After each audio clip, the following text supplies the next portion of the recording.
အားလုံးပဲမင်္ဂလာပါဒီနေ့မှာတော့ကျွန်တော်သုံးသပ်ပေးခြင်းတဲ့အပေါ်လုံးပွဲလေးတစ်ပွဲရှိတယ်ပေါ့နော်ဒါကတော့ Newcastle နဲ့ Barcelona နဲ့ပွဲ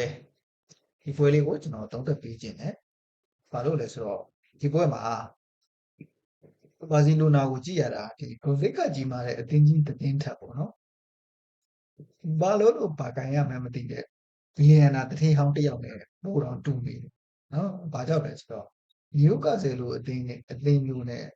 တကူးစီတည်ကြတာကိုပဲ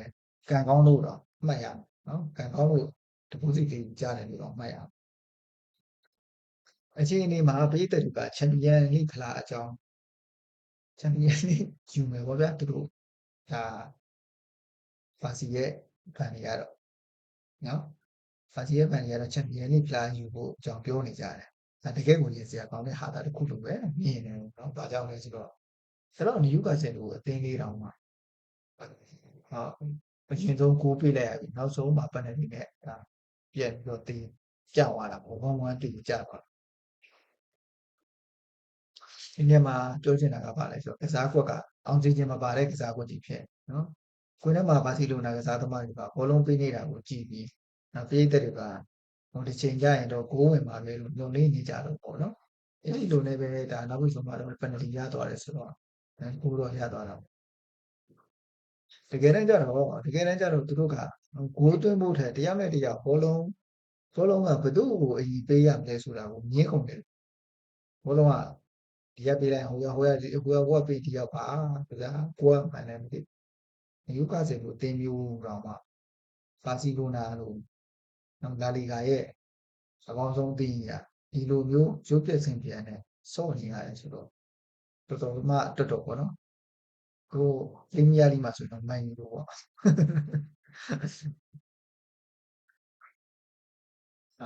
ပြီးတော့ဒီနယူကာစယ်ရဲ့ဒီခံစစ်ကိုလည်းတော်တော်ကြီးကိုဒါမထိုးပေါက်နိုင်တာလေညားတယ်ပေါ့နော်နယူကာစယ်ရဲ့ဒါခံစစ်ကြောက်ဆောင်ရလဲကြောက်ဆောင်ပြီးလို့ပဲတော်တော်မားတယ်နယူကာစယ်ရဲ့ခံစစ်ကြောက်ဆောင်ပြမှာဒီဘာစီလိုနာရဲ့တိုက်စစ်ကဘာဖြစ်သွားလဲဆိုတော့ခဲတဲ့ချုံဆက်ထဲကိုဝင်သွားတယ်ခဲတယ်တဖြည်းဖြည်းနဲ့ပြောက်ကုန်သွားတယ်ဘာမှမဖြစ်လာခဲတဲ့ချုံလက်ဆက်ထဲကိုထည့်လိုက်တဲ့ခဲတယ်အဲ့လိုဖလားတော့ဥရောပဖလားတော့ရမှာပေါ့နော်နာမည်ရဖလားပဲရနာမည်ရဖလားပဲရဖလားကိုမျှော်လင့်နေတဲ့ဒီပြည်သက်တွေသတိထားဖို့ကချန်ပီယံဆိုတာနယူကာဆယ်ထက်ပိုတာတဲ့ခြေစွမ်းရှိလို့နယူကာဆယ်ထက်ပိုတာတဲ့ခြေစွမ်းရှိဖို့လိုတယ်နော်နယူကာဆယ်ထက်ခြေစွမ်းပိုတာဖို့လိုတယ်အခုတော့ဟိုဘယ်လိုလဲပွဲပြီးတဲ့အထိရင်ကိုးဘောလုံးကိုဘယ်နာထားရမှန်းတော့မသိတဲ့ရောင်းလည်းနေဖြစ်နေတဲ့အတင်းကြီးကိုကြည့်ပြီးတော့ဖလားရမယ်လို့ပြောနေတာဟာဒါငပိရင်နဲ့ကိမ့်လုံးစားမယ်လို့စိတ်ကူးရင်ဒါထက်တောင်မှပူပြီးဖြစ်နိုင်နေသေးတယ်ပေါ့နော်ငပိရင်နဲ့ကိမ့်မို့တို့ငပိရင်နဲ့ကိမ့်မို့ရတိုးစားဖို့စိတ်ကူးရင်တာကောင်းရင်ကောင်းပေါ့နော်ချန်ပီယံလိဖလားယူဖို့စိတ်ကူးရင်တယ်ဆိုတာတော့ဒါဘာစီလိုနာရဲ့ပြည်သက်တွေအတွက်နည်းနည်းတော့များတော့ပေါ့နော်ပြည်သက်တွေကိုကြံပြုဘာစီလိုနာရဲ့ပြည်သက်တွေကိုကြံပြုကျင်တာကတော့ချန်ပီယံဖလားကိုဓာတ်ပုံထဲမှာပဲကြည့်ပြီးအားရကျင်နေလိုက်ပါလို့ပြောချင်ပါတယ်လက်တွေ့မှာတော့နယူကာဆယ်လူအသင်းကိုတော့မနိုင်တဲ့အသင်းကဥရောပထိပ်သီးအသင်းတွေနဲ့တွေ့ဂိုးကန်သွင်းခွင့်တော့ရပါမလားဆိုတာဒါစဉ်းစားသင့်ပါတယ်နော်စဉ်းစားသင့်ပါတခြားအသင်းကြီးတွေနဲ့တွေ့ဂိုးကန်သွင်းခွင့်တော့မှရချင်မှရပါချန်ပီယံမျှော်လင့်ချက်ဆိုတာဘာစီလိုနာပြည်သက်တွေအတွက်ကတော့ဝေးကကြည့်လှပပြီမယ်အနည်းရောက်သွားရင်ပျောက်ကွယ်သွားတဲ့နေ့ရက်တိုင်တည်တယ်ပေါ့နော်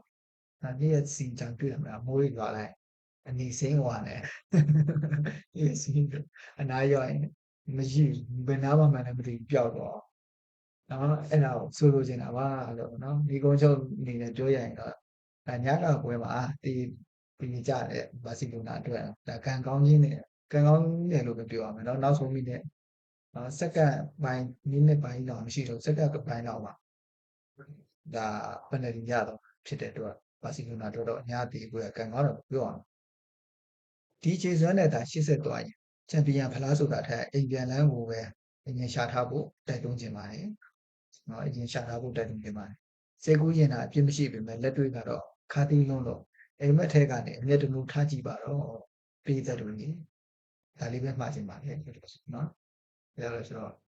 တော်တော်ကြီးကိုချင်ပြီးဆွေးနေဒါနဲ့များချန်ပီယံလိဖလားရိုးမယ်ပေါ့နော်ဒါပေမဲ့မက်ဆီမရှိတော့တဲ့နောက်ပိုင်းမှာဘာစီလိုနာကသူများတွေပြောနေလို့ပဲနော်တန်ကူလိုနာဘာစီလိုနာက